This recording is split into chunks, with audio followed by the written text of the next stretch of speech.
KBS 이라디오 이상호의 드림팝 일요일 끝곡은 임지영 씨가 신청하신 리아나 하바스의 Lost and Found 들을게요. 드림팝 이상호였습니다. 오늘도 꿈같은 시간이었어요.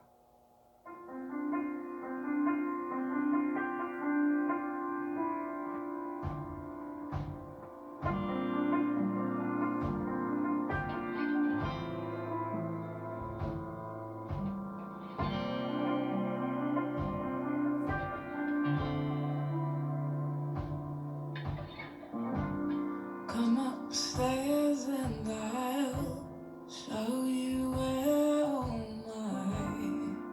my demons hide from you.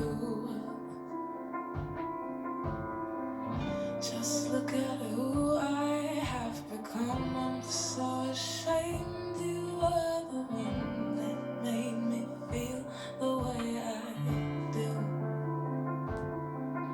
You broke me and told me to truly hate myself. Unfold me and teach me how to be like somebody